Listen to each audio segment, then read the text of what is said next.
जुन रथमा कृष्णलाई अक्रूरले लिएर जानुभएको थियो, उनीहरूले मान्छन् कृष्ण फर्केर आएछ, सबै भेला भए।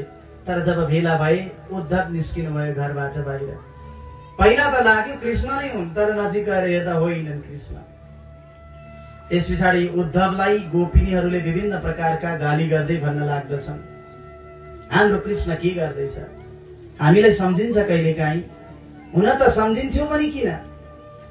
जसरी आगो लागेको वनलाई चराचुरुङ मृगहरूले त्याग्दछन्, फलफुल नलागेको वृक्षलाई चराचुरुङ्गीले त्याग्दछन्, पढिसकेपछि विद्यार्थीहरूले गुरुलाई जसरी त्याग्दछन्, त्यसरी नै भमराले जसरी एउटा फूलमा बसेर रस चुसिसकेपछि त्यो फूललाई जसरी त्याग्दछ, त्यसरी नै त्यागेर गएको त्यो कृष्ण हामीलाई के सम्झिन्थ्यो होला? गाली गर्दै उनीहरूले यहाँ भन्न लाग्छन्। यतिकैमा उद्धव र गोपीहरूको संवाद हुँदै गर्दाखेरि एउटा भमरो आइपुग्छ त्यहाँ उड्दै उड्दै।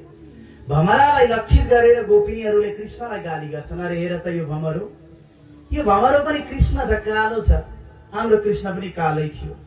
यो भमरो पनि जान्छ गएर कुनै पुष्पमा बस्छ, फूलमा बस्छ, रस ग्रहण गर्छ।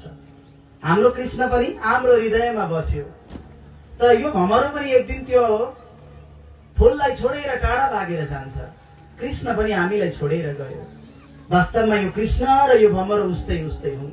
गाली गर्छन् उनीहरूले, विभिन्न प्रकारका उपमाहरू दिँदै भन्न लाग्दछन्। 10 श्लोकमा यहाँ भ्रमर गीत भनिन्छ यसलाई।